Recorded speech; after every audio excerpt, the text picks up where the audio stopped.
Səbəb-nəticə əlaqəsinin pozulduğu bəndi müəyyən edin. Şirvanşah Huşəngin üsyan nəticəsində öldürülməsi. Bu hadisə 1382-ci ildə baş verdi. Üsyan nəticəsində Kəsranilərin sonuncu nümayəndəsi Huşəng öldürüldü və onun öldürülməsi nəticəsində hakimiyyətə 1-ci İbrahim gəlir. 1-ci İbrahim də Dərbəndilər sülaləsinin ilk nümayəndəsidir və A variantındakı uyğunluq ona görə doğrudur. Qızıl Ordu hökmdarı Canı bəyin Təbrizə gəlməsi 1357-ci il. Bu yürüyüş nəticəsində Elxanilər dövlətinin varlığına son qoyuldu. B doğrudur. Teymuri şahzadələr arasında çəkişmələrin güclənməsi nəticəsində dövlət zəiflir və Cahanşah bundan istifadə edərək İranın mərkəzi və şərq əyalətlərini ələ keçirmişdir. C doğrudur.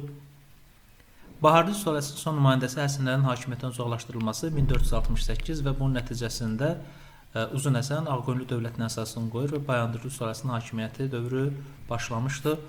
Otluqbeyli döyüşünün baş verməsi, Osmanlı qoşun Azərbaycan şəhərlərinə daxil olması yanlışdır. Otluqbeyli döyüşündə 1473-cü ildə Osmanlı ordusu Ağqoyunluları məğlub etsə də Azərbaycan şəhərlərinə daxil olması faktı yanlışdır. İkinci sualda Şirvanşahlar dövlətində 3-cü Mənüçöhür və 1-ci Axistan hakimiyyəti dönəminə aid uyğunluq suallarıdır. 3-cü Mənüçöhürün hakimiyyət illəri 1120-ci ildən 1160-cı illərə qədər olan dövrü əhatə edir. 1-ci Axistan isə 1160-cı ildən 1196-cı ilə qədər olan dövrü əhatə edir. İraq Səlcuq Sultanı Mahmudun yürüşünə məruz qalması Şirvanın bu 1123-cü ildir. 3-cü Mənüçöhür illik bacı dayandırdığı üçün Səlcuqlara ödədiyi. İraq Səlcuq Sultanı Mahmudun yürüşü baş vermişdi, onun dövrüdür. Dərbəndilər sülaləsi hakimiyyəti 1382-ci ildə gəlib, 3-cü Mənüçöhür Kəsranilərin nümayəndəsidir. 1125-ci ildə Şirvanın tam müstəqilini bərpa etməsi doğrudur, çünki 4-cü Davidin, Gürcü çarı 4-cü Davidin ölümündən sonra bu baş vermişdi və Şirvan-Gürcü münasibətləri normallaşmışdı. 1-ci Axistan dövlətin əsasını qoymayıb, A yanlışdır. Şirvanşahlar dövlətinin banisi Heysam İbn Xaliddir. Paytaxtın Şamaxıdan Bakıya köçürülməsi 1192, Şamaxı zəlzələsi nəticəsində paytaxt Bakıya köçürülür Axistan tərəfindən, doğrudur. Qızıl Ordu dövlətinin hücumları 14-cü əsrin sonları 1-ci İbrahimin dönəmində baş verib. 1 A, C, 2 isə B olacaq. Doğru cavab Y variantı. 15-ci əsrdə Azərbaycanda istehsal edilən məhsula görə alınan və əsas olan məhsula görə alınan vergi mal cəhətdir 15-ci əsrdə. Suvarma suyundan istifadəyə görə alınan vergi bəhrədir. Maldarlardan otlaqlara görə alınan vergi çoban bəyidir. Bu sıralamanın düzgün verildiyi sətir 3-cü sətirdə, doğru cavab Y variantı olacaq. Verilənlər arasında hansı dövlətə aid məlumat yoxdur? Paytaxtları Marağa, Təbriz, Sultaniyə şəhər olub. Bu 1258-ci ildə yaranmış Hülakülər dövlətinə aiddir. Ərazisində 11-ci əsrin 20-ci illərində Oğuzlar məskunlaşıb. Bu 28-ci ildə Rəvvadilər dövlətinin ərazisində Vəhsudanın icazəsi ilə Oğuz ailələri məskunlaşmışdı. Slavyanların 944-cü ildə Bərdəyə qarətçi yürüşü baş verib. Bu dövrdə Bərdə Salarilər dövlətinin tərkibində idi və Mərzəm Məhəmməd Bərdəni qoruya bilməmişdi o dövrdə. 11-ci əsrin 60-cı illərində Alanların hücumu bu 1062-ci ildə Şəddadilər dövlətinin tarixinə aiddir. Əbləsvar Şavurun dövrünə aiddir. Burada bu variantların içərisində Sacilərə aid hər hansı bir məlumat verilməyib. Hülakülər dövlətinin mövcudluğu dövrünə uyğun gəlir. Hülakülər dövlətinin mövcud olduğu tarix 1258-1357-ci illərdir. Əmir Teymurun Terik döyüşündə Toxtamışı məğlub etməsi 1395-ci il. Hülakülər dövləti mövcud olduğu dövr deyil. Cormoğun başçılığı ilə Monqolların Azərbaycana yürüşü 2-ci yürüşdür. Bu da 1231-ci ildir. Əlincə qalasının Əmir Teymur tərəfindən durması 1400-cü il aid deyil. Subutay və Cəbənin başçılığı ilə Monqolların birinci yürüşü 1220-22-ci illərə əhatə edir, aid deyil. Məhəmməd Olcaytun mərkəzi hakimiyyəti daha da gücləndirməsi Məhəmməd Olcaytun hakimiyyət illəri 1304-16-cı illərdir və onun hakimiyyət dövrü Hülakülər dövləti mövcud olduğu dövrə düşür. Çünki Hülakü dövlətində hökmdarı olub. Y variantı doğrudur.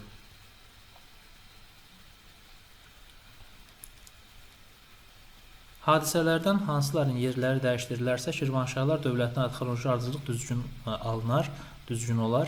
1-ci Fəribürzün Səlcuq Sultanın ali hakimiyyətini qəbul etməsi 1066-cı ildir.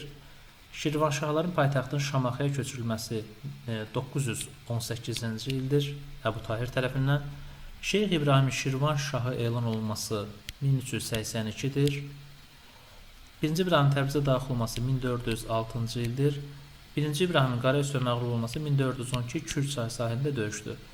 Doğru cavab burada A variantı olacaq. Çünki 1 ilə 2-nin yeri dəyişilməlidir ki, ardıcıllıq düzgün alınsın. Memarlıq abidələrinin inşa edilməsinin xronoloji ardıcıllığını müəyyən edin. Bərdə türbəsi inşa olunub 13-14-cü əsrdə bu Hülakülər memarlığına aiddir. Naxçıvanda Əlincə qalası 9-cu əsr memarlıq nümunəsidir. Marağada Göygünbəz türbəsi 12-ci əsr memarlıq nümunəsidir. Təbrizdə Qeysəriyyə bazarı isə 15-ci əsrdir. Doğru cavab 2, 3, 1, 4 olacaq A variantı.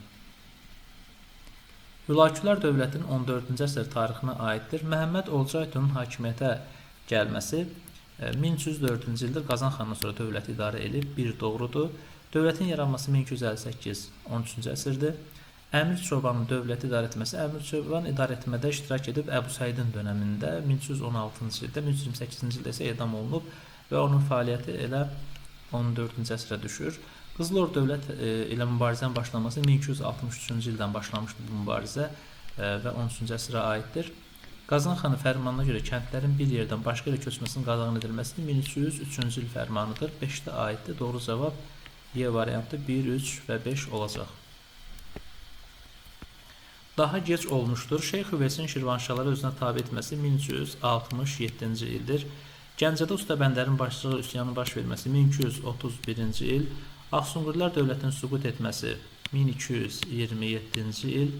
Monqolların Azərbaycan işğalının başa çatdırması 1239-cu il. Şirvanşah 1-ci İbrahim Təbrizə daxil olması 1406-cı ildir. Bu hadisələrin içərisində daha gec olan elə Y variantıdır. Hülakülər dövlətin 13 və 14-cü əsrlər tarixinə aid baş vermiş oxşar hadisələr 13 və 14-cü əsrlər üçün. Osmanlı dövlətlə toqquşma ümumiyyətlə aid deyil. Bu hadisə Hülakülər dövlətinin tarixinə ümumiyyətlə aid deyil. 1. Qızıl Ordu dövlətlə mübarizə aparılması bu ola bilər. Çünki Qızıl Ordunun hücumları 1263-cü ildən başlayıb 13-cü əsrdən 1357 süqutuna qədər fasilələrlə davam edib. Ona görə 2-ni götürməliyik. Azərbaycan torpaqlarında hökmranlıq etməsi, bəli, 1258-ci ildə Azərbaycanda yaranıb bu dövlət, 1357-ci ilə qədər mövcud olub və Azərbaycan torpaqlarında hökmranlıq ediblər, doğrudur. Cəlalilər dövlətinin yürüşünə məruz qalması 1359-dur, bu isə 14-cü əsrdir. Cavab olacaq C variantı 2 və 3. Hadisə nəticə əlaqələrini doğru göstərildiyi cavabı müəyyən edin. Cəlaləddinin təyin etdiyi canişinlərin Azərbaycan talaması nəticəsində 1331-ci ildə Bəndərin başçılığı Gəncə üsyanı baş verib, 1 doğrudur. Qızıl Ordu hökmdarı Canı bəyin Təbrizə gəlməsi nəticəsində 1357-ci ildə Hülakülər dövlətinin varlığına son qoyuldu, 2 də doğrudur. Əlincə qalasının Əmir Teymur tərəfindən tutulması Azərbaycan bütövlükdə Çingiz xanın qurduğu dövlətə tabe edilməsi yanlışdır. Çünki Azərbaycan bütövlükdə Teymurlar dövlətinin tərkibinə qatılır, onu isə Çingiz xan qurmayıb, elə Əmir Teymur özü qurmuşdu. Qızıl Ordu hökmdarı Toxtamış xan Azərbaycana yürüş etməsi, Şirvanşahların süqut etməsi bu da yanlışdır. Çünki Şirvanşahların süqutu oradan Səfəvilər dövlətidir. Doğru cavab olacaq A variantı 1 və 2.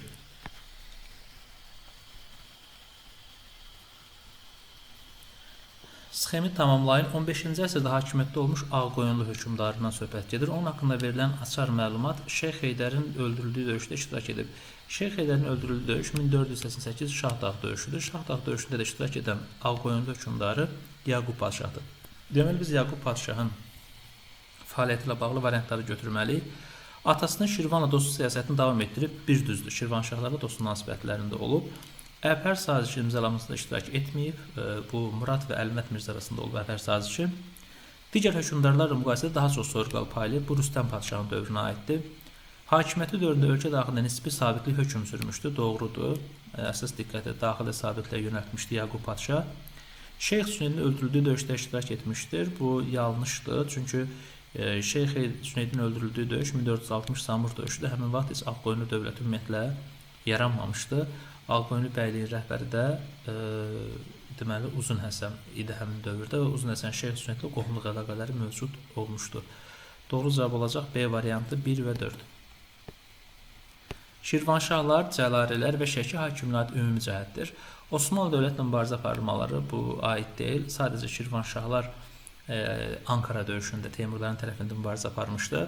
Eyni əsrdə meydana gəlmələri də oxşar cəhəti olmaz. Şirvanşahlar 9-cu əsr, Cəlalilər isə 14-cü əsrdir. B də olmaz. Monqolların Azərbaycan 2-ci yürüşü zamanı süqut edən hər hansı bir dövlət ümumiyyətlə yoxdur. Osmanlı dövlətlə müttəfiq olmaları həmçinin bu variantda oxşar cəhət deyil. Teymurilərlə mübarizə aparmaları doğru cavabdır. Şirvanşah Teymuri mübarizəsi misal göstərmək olar. Məsələn, 1405 Kür döyüşü, 1-ci İbrahimlə Kür döyüşü. Bunu misal göstərmək olar. Cəlalilərlə Teymurilərin mübarizəsi, məsələn, 1394 Bağdad döyüşü. Qaraqoyunlularla birlikdə Cəlaliri Sultan Əhməd Əmir Teymurla mübarizə aparmışdı. Şəki hakimliyi də həmçinin, məsələn, 1392-99 yürüşləri var Əmir Teymurun. Şəki hakimliyi ilə mübarizə, yəni Şəki hakimliyə də hücum etmişdi və diplomatik yolla Şəki hakimliyi Teymurun vassalığını qəbul etmişdi. Doğru cavab olacaq Y variantı.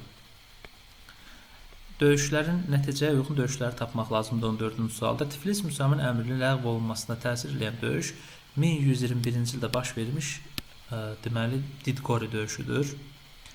Teymurilərin Azərbaycanda hakimiyyətinə son qoyulması 1408 Sərdurud döyüşüdür. Qaraqoyunlu dövlətin tənəzzülünü sürətləndirən döyüş 1467 Muş döyüşüdür. Doğru cavab olacaq D variantı. 15-ci sualda uyğunluğu müəyyən edin. Yaqub Padşah, Sürüstən və Gödə Əhməd Ağqoyunlu hökmdarlarıdır. Bir sıra islahatlar keçirdi, 20-yə qədər vergini ləğv etdi. Burada aiddir bu Gödək Əhmədin fəaliyyətinə A variantı. Əbhər sülh sazişi imzalamasında iştirak etmişdi. Bu Murad və Əlmət Mirzə arasında imzalanıb, yəni heç birisinə aid deyil. Çoxlu Sorqal Pali Naxçıvan döyüşündə məğlub olan hökmdar Rüstəm Padşahdır. Qısa müddətdə 1497-ci ildə hakimiyyətdə oldu bu Gödə Əhməddir. Şeyx Heydərlə mübarizədə Fərrux Yasara kömək etdi. Bu da 1488-ci ildə Şahdağ döyüşü olub və Yaqub Padşahın fəaliyyəti ilə bağlıdır. 1Y, 2C, 3 isə A, D olacaq. Doğru cavab olacaq D variantı. Monqolların Gəncə, Bərdə, Beyləqan, Şabran şəhərlərini tutub qarət etdilər. 1339-cu ildə Monqollar Dərbənd qalasında tutdular. Bunun məntiqi nəticəsi birinci yürüş ola bilməz. Çünki birinci yürüş 1222-də başa çatıb. B doğru cavabdır. Çünki 1339-cu ildə Dərbəndin tutulması ilə Monqollar Azərbaycan işğalını başa çatdırdılar. C variantı yanlışdır. Əksinə bura işğal olundu. D variantı Toxtamış bu dövrdə ümumiyyətlə hakimiyyətdə deyildi. Şirvanşah dövlətinin süqutu 1538-ci il və bu hadisələrin heç bir əlaqəsi yoxdur.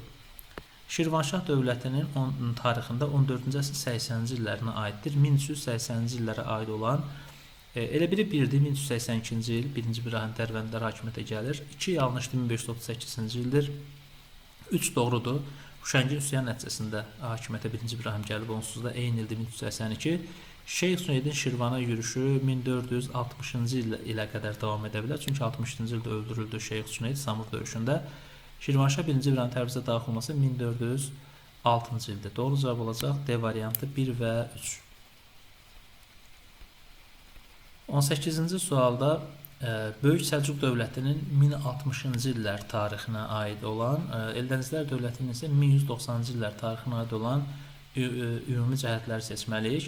Azərbaycanın dövlətin tərkibinə daxil olması, bəli, 1066-cı ildə Səlcuqlar Azərbaycanı tam şəkildə işğal etmişdi. Həmçinin 1190-cı illərdə də Azərbaycan Eldənizlər dövlətinin tərkibində olmuşdu.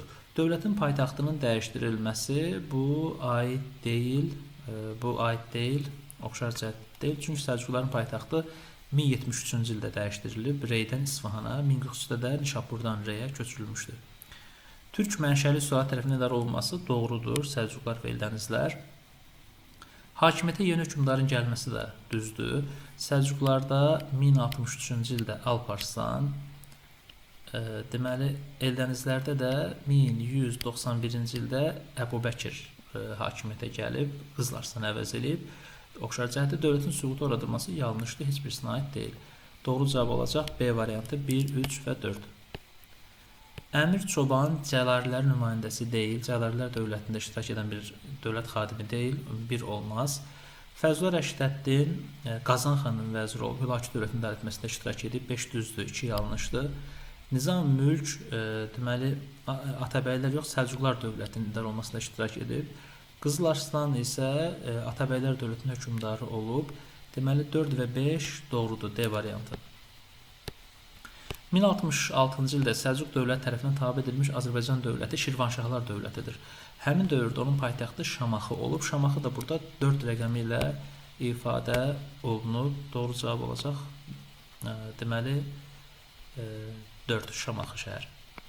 21-də xeyli müddət saray müxalifətinə və iri feodal qruplarına qarşı mübarizə aparmalı oldu. 1190-cı ildə Həmədan döyüşündə İraq Səlcuq Sultanı Hüsnütorlu məğlub etdi. Söhbət Atabəy hökmdarı Qızlarsandan gedir.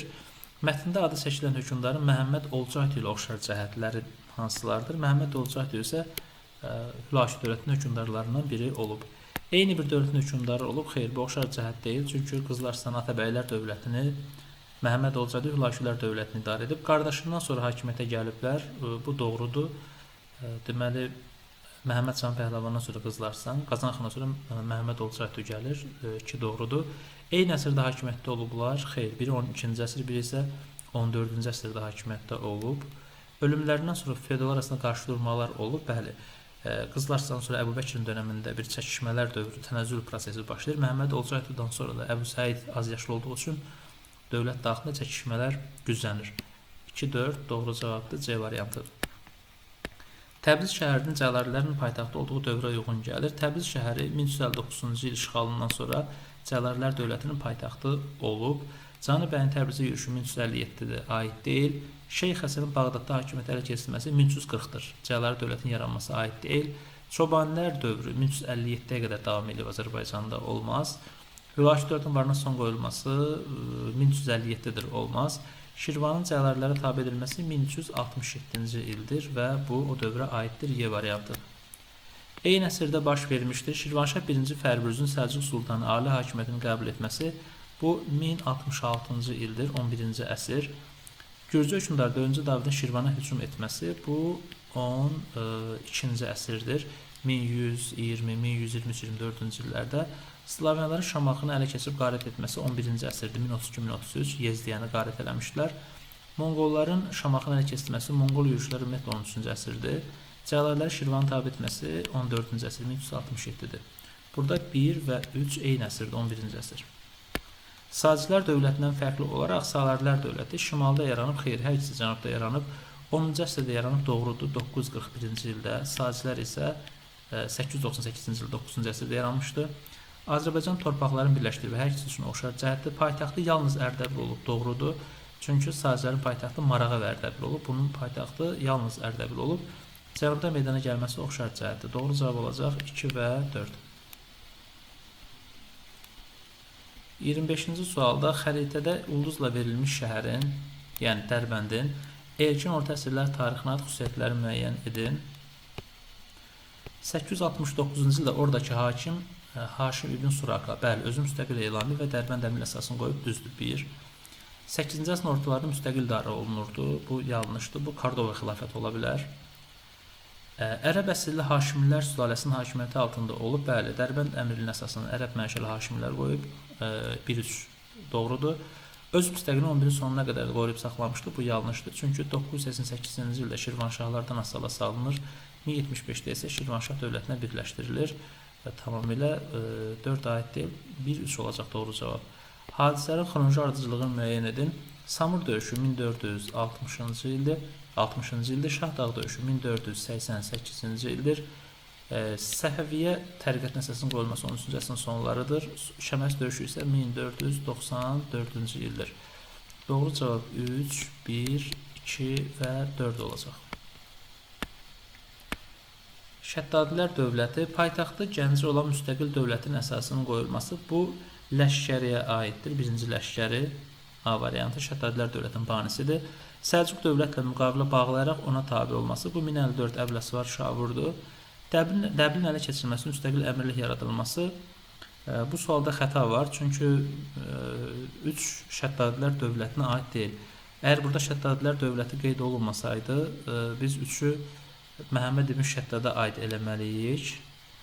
Dəbil əmrinin əsasının qoyulması 951-ci ildir. Məhəmməd ibn Şəddadın adı ilə bağlıdır, amma sualın şərtində Şəddadilər dövləti yazıldığı üçün Şəddadilər dövlətinə aid deyil bu fəaliyyət ümumiyyətlə. Ona görə də sual bir qədər problemlidir. Mətn sualında Monqolların yürüşü və bu dövrdə Atabəy hakiminin deməli Özbəyin tutduğu mövqe haqqında mətn verilib burada və bu mətnin aid suallarda 28-ci sualda mənbədə bəhs edilən yürüyüş zamanı Azərbaycanda Təbriz hakiminin adını yazın. Təbriz hakiminin adı Şəmsəddin Tuğra idi, hansı ki xərac ödəyərək şəhəri dağıntıdan xilas etmişdi. Şəmsəddin Tuğrayı qeyd olunmalıdır. Atabəy Özbəklə Xarızmşah Məhəmmədin mənbədə bəhs edilən yürüyüşlə bağlı davranışdakı oxşar cəhəti yazın. Burada da qeyd olunduğu kimi Özbək açıq döyüşə girmirdi və onlar yürüyüş edən zaman şəhəri bir növ müdafiəsiz qoyurdu. Ona görə də açıq döyüşə girməmək baxımından tutduğu mövqe olaraq Xarızmşah Məhəmmədin mövqe eynidir. Çünki Monqollar 1219-cu ildə Mərkəzi Asiyaya hücum edərkən Xarızmşahlar üzərinə Xarızmşah Məhəmməd də açıq döyüşə girməkdən çəkinmişdi və bunların hər ikisinin davranışdakı oxşar cəhət Monqollarla açıq döyüşə girməmələri ola bilər. Mənbədə bəhs edilən bu yürüyüş zamanı Monqolların Təbrizi ala bilməmələrinin səbəblərini yazın. Burada bir müdafiə qabiliyyətini qeyd eləmək olar. Təbrizin müdafiə qabiliyyətinin gücləndirilməsi, 2 xərac amilini qeyd eləmək olar. Xərac ödəmələri. Bu səbəblərdən dolayı birinci yürüyüşdə Təbriz şəhərini tutmadı Monqollar, həmçinin digər şəhər olan Gəncə şəhərini də tutmadılar bu yürüyüş zamanı. Amma ikinci yürüyüş zamanı hər iki şəhər Monqollar tərəfindən işğal olunmuşdu.